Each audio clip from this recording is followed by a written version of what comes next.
Bonjour à tous. J'espère que vous vous portez très bien. C'est pour moi un réel plaisir de partager avec vous des connaissances sur la notion d'impayé. Euh, dans cette vidéo, nous allons parler des causes majeures des impayés, surtout dans les EMF. Alors, c'est un challenge très intéressant, celui de vous apporter du contenu pendant 10 minutes. Alors, sans plus tarder, je vais tâcher d'aller à l'essentiel. Alors, vous savez que c'est plus un secret de polichinelle que beaucoup d'entreprises font face à de nombreuses difficultés liées au non-remboursement des créances clients. Par ailleurs, l'un des défis actuels auxquels sont confrontés les banques et les établissements de crédit et microfinance, dont l'une des activités traditionnelles consiste à accorder du crédit, est la croissance, je dirais, vertigineuse du taux de leur impayé. Alors, nous sommes donc amenés à nous poser des questions très importantes, à savoir qu'est-ce qu'un impayé, quels sont les facteurs ou causes qui sont à l'origine des impayés dans les banques et les MF, quelles sont les mesures préventives qu'on peut mettre en place pour éviter de compromettre l'existence de ces entreprises-là et garantir de surcroît leur pérennité. Alors donc voilà quelques questions importantes donc qu'il était préférable de se poser dès le départ. Qu'est-ce que qu'un impayé?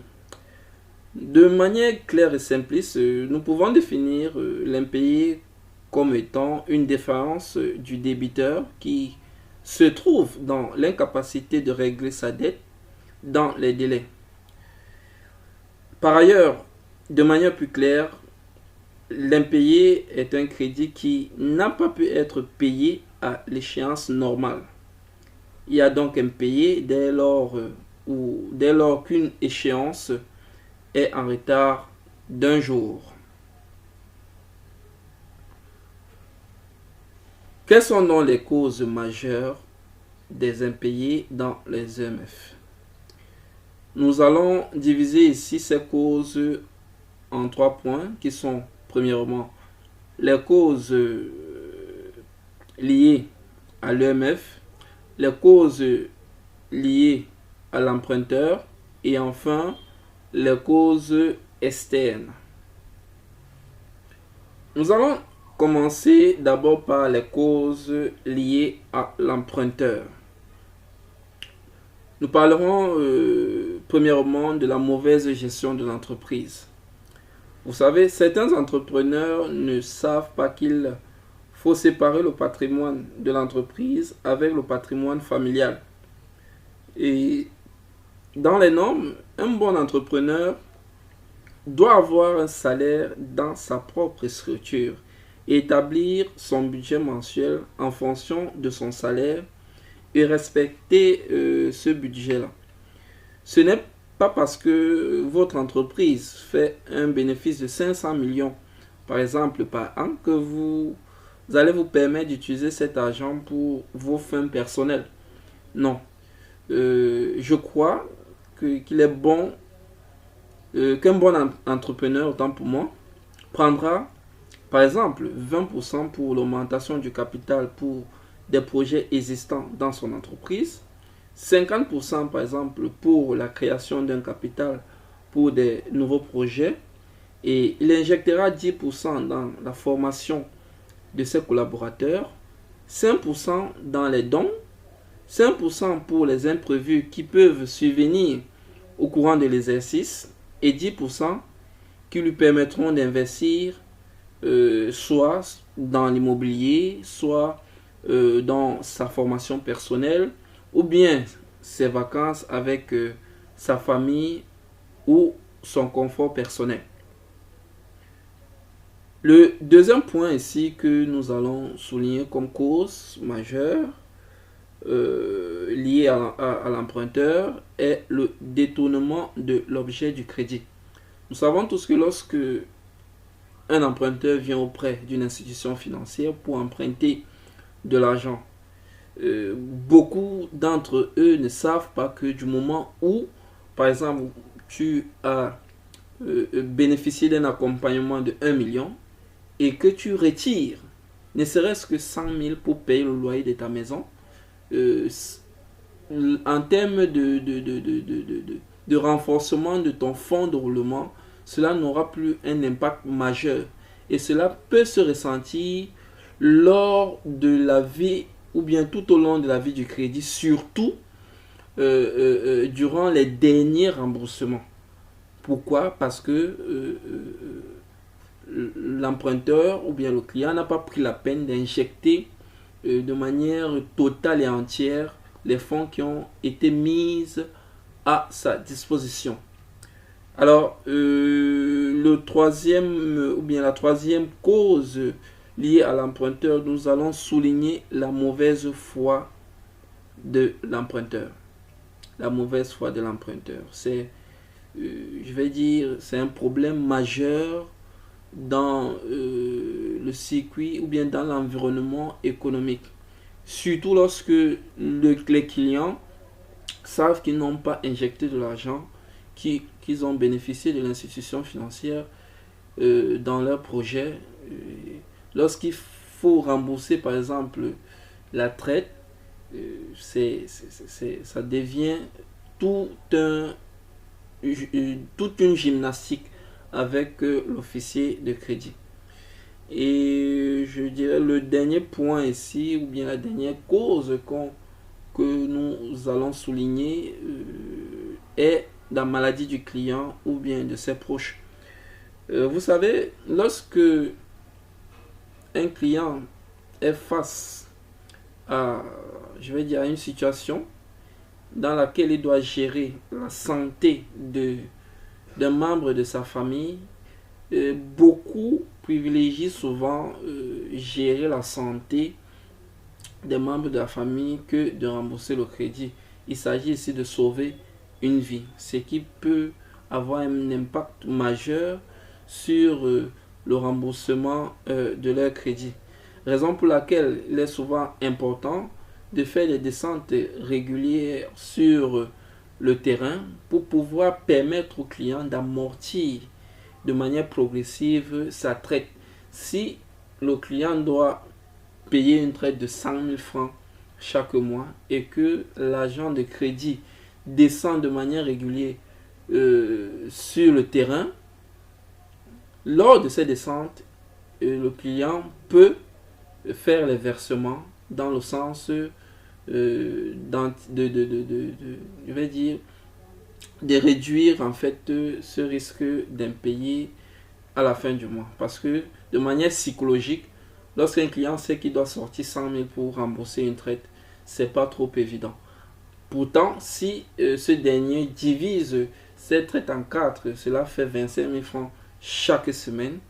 Au bout de la 3e semaine, il va constater que la dernière semaine sera beaucoup plus flexible en versant 25 000.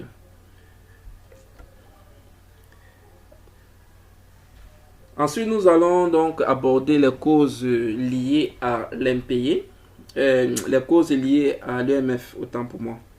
Ici, nous soulignons la cause qui est le retard dans le déblocage des fonds.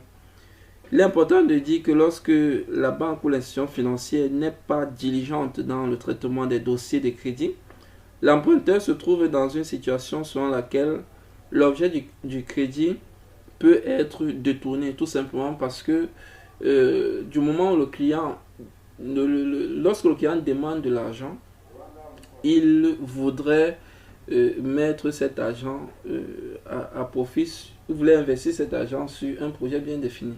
Par contre, lorsque la périodicité est déjà passée, les clients ont toujours tendance à utiliser cet argent à d'autres fins. La deuxième cause liée à l'EMF que nous soulignons est le manque de suivi des clients financiers.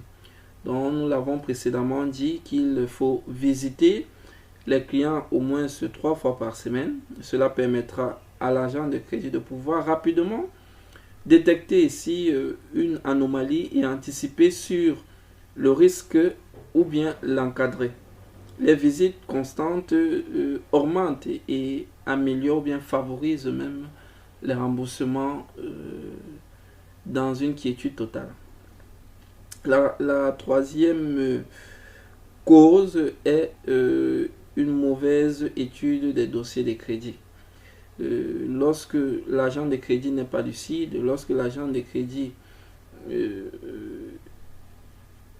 a à la base été corrompu pour monter un dossier de crédit, il ne peut plus analyser de manière objective le dossier de crédit. Raison pour laquelle l'agent de crédit doit parfois prendre du recul et être froid lorsqu'il s'agit d'une analyse objective d'un dossier de crédit. La quatrième cause est la violation de la politique de crédit par les administrateurs. Ici, nous faisons plus allusion au crédit apparenté. Nous savons tous que beaucoup d'institutions financières ont eu des difficultés à cause des crédits apparentés qui n'ont pas été remboursés et qui ont mis la pérennité de l'institution en mal en fait. Et enfin, nous soulignons la fraude des agents de crédit qui font ici ce que moi j'appellerais des micmacs ou bien des deals avec les emprunteurs. Donc, il faudrait que les agents de crédit puissent être vraiment, je vais dire, professionnels dans leur métier pour pouvoir permettre à la structure d'asseoir une certaine notoriété dans son environnement et de surcroît garantir sa pérennité. En ce qui concerne les causes externes, nous avons souligné deux causes externes qui sont ici pris comme des catastrophes naturelles. Donc il s'agit des inondations et de l'incendie. Ce sont des causes qui peuvent arriver lors de la vie du crédit. Et le banquier ou bien l'agent de crédit doit prendre les dispositions nécessaires pour pouvoir se couvrir contre de tels risques.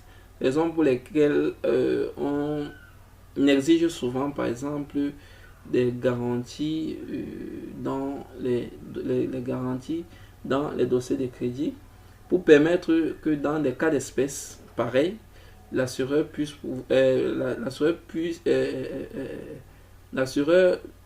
intervienne dans le processus pour pouvoir permettre au client de relancer son activité.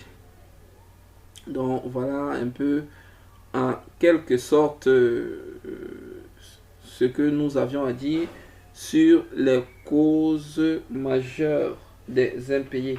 Nous allons voir demain dans une autre vidéo ou bien dans une prochaine vidéo les conséquences des impayés et les techniques de prévention de ces impayés. Si vous avez cette vidéo vous a vraiment plu, je vous prie de la partager, elle peut servir et n'oubliez pas surtout de liker. Je vous souhaite une très bonne journée. À demain.